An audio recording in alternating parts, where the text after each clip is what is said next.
Hi, welcome back to my YouTube channel. It is Wisdom Wednesday, and so I want to share today a little bit of my perspective on how 1 week posting on YouTube has changed my perspective and how it can change yours too.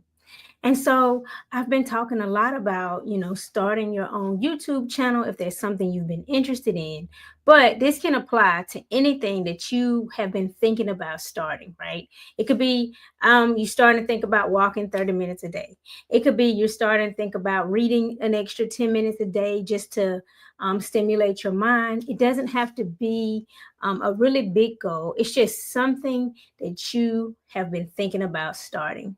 And so, personally, for me, being on YouTube has taken me out of my comfort zone, has caused me to have to open up, to share, to pull from within, right? Before I get on here, I pray, I ask direction on what I'm supposed to share, right? What does my audience need? What part of my story needs to come out that maybe I have not shared, or just a different part of the story, but just a different facet of it.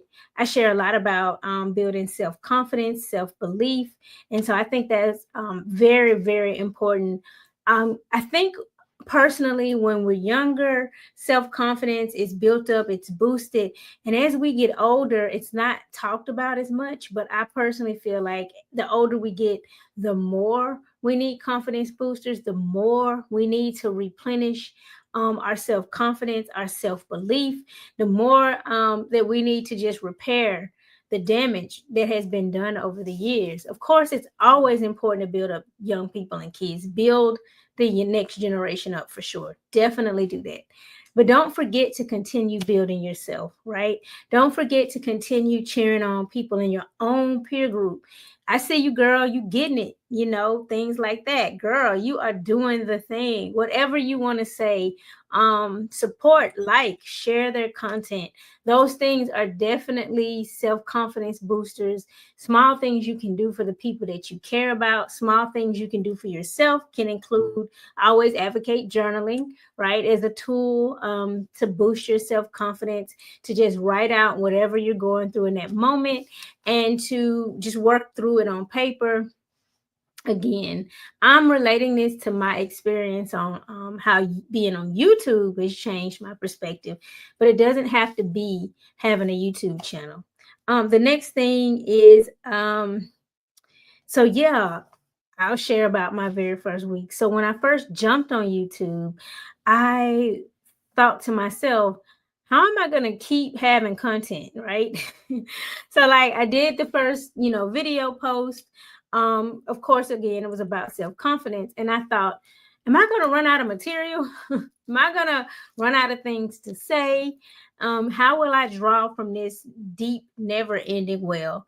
And what I found is the more that I talk, the more opportunity that I get to share more. It's like the more that I give, the more that I can see what needs to be given, right? Or it's like the more that I talk, I get feedback. I'll look at like the analytics. What video did well?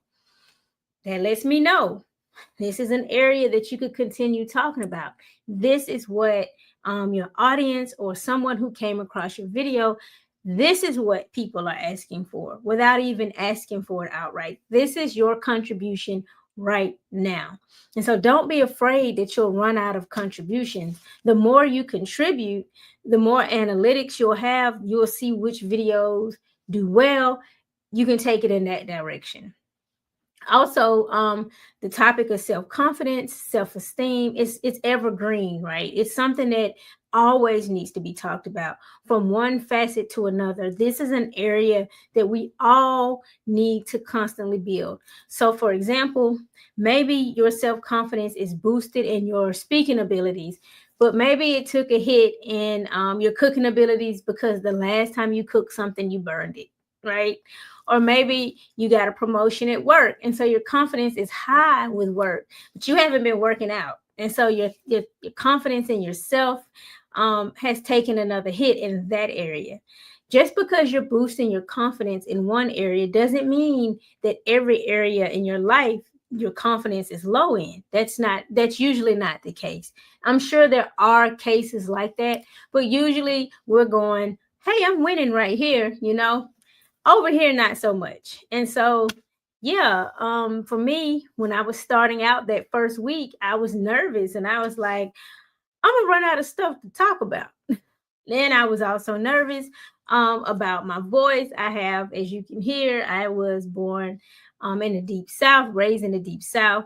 So I do have an accent. And often I've looked at my accent as a negative thing, right? I've never seen it as something positive, but I had to embrace my voice. I had to embrace who I am. I have to embrace what I'm bringing to the table and the package that it's in, right? Not just I'm bringing this thing to the table. I'm a specific package. I'm a specific person with specific experiences. And so all of that's coming to the table with me. I can't leave my voice out, right? I've never even tried to change my voice. Now I clean up how I talk because when I'm relaxed, my vernacular is just way more slang filled, right? So I clean that up just to make sure that my message is clear, to make sure that my audience is receiving and understanding exactly what I'm trying to say, because I feel like the area of self-confidence and self-esteem is important. And so I'll clean it up, but I can't change who I am. I can't change that I'm a daughter of the Deep South. I can't change, anything about what makes me me. And so getting on YouTube helped me to embrace it, right? Going back to being afraid of running out of topics, you can also just Google topics. So if you start talking about how to garden, for example, you can just say, what do people struggle with in gardening? How do people struggle to get started with gardening, right? And then you can just touch on those things. You can take what you find and reflect back on your own journey in that area and start to share from there. Because often what we do, I do this all the time, is we underestimate what we have managed to conquer, or what we're good at. We underestimate the ability that has to have impact on someone who isn't quite there yet, because we've perfected it and we are already good in that way. And so it comes second nature almost, or it just is something we've worked on that we just flow. Whereas the next person, they may not have gotten there yet. They may want to get there. Maybe they haven't worked on it to the extent you have. One mentor I had said it like this: if you're in the 8th grade, you can teach someone in the 5th grade something. And that's always stuck with me, because that just speaks to, I'm ahead, not because I'm better than someone else, but because I've already passed through the 5th grade, the 6th grade, and the 7th grade. And so as an 8th grader, I can definitely reach back and tell a 5th grader something, right? You can think of that higher as somebody, that just achieved higher. You can always reach back to somebody that's 2 steps behind you. And that's what you're supposed to do. That's the value, right? That's what you're bringing to the table. It's very small, but it's significant. It's not huge all the time. Sometimes it can even feel just like minute, or like, does that really matter what I'm talking about? It matters to someone. And that's what I started realizing as I got on YouTube and I started opening up parts of my story, as I've spoken on podcasts, as I've just spoken with other people, just coming out of my own box, out of my own shell, and just realizing that it's small, but it's big to someone. Maybe I'm 2 steps ahead, but the person is 2 steps behind, and that area could use the wisdom that I got when I was there and how I got to the next step. Ultimately, that's it. You're just helping someone take it step by step in whatever you're sharing and get to the next thing, get to the next step. And so I definitely want to encourage you to do that. And so I want to encourage you to say yes, right?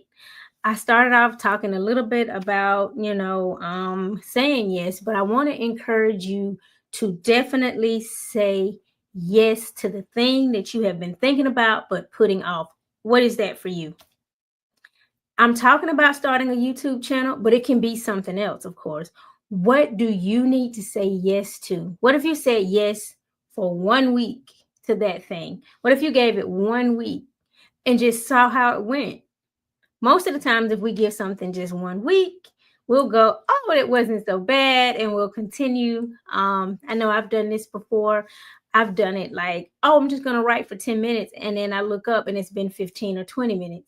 And so sometimes all it takes for us to continue is to just start, right? So I want to encourage you to do that. So start. If you're thinking about YouTube, just do a 1 week experiment and see where it leads, right?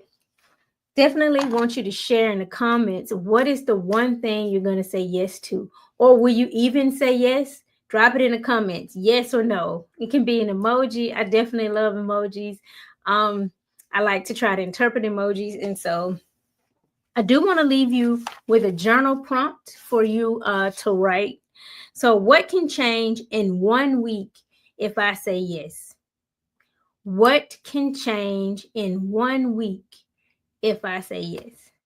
And so definitely consider journaling about that. Check out my journal. I do have one. It is on Amazon. It comes in hardback. It comes soft, kind of small, and it comes large. It has 60 days worth of journaling prompts. If you're interested in it, doesn't have to be my journal. Just check out a journal. Again, find a notebook or writing right in a journal. Just a good practice of connecting yourself to your thoughts, and just solutions often come when we start writing. And so again, I am Kimberly, and I appreciate you for joining me on this Wisdom Wednesday, and I hope to see you again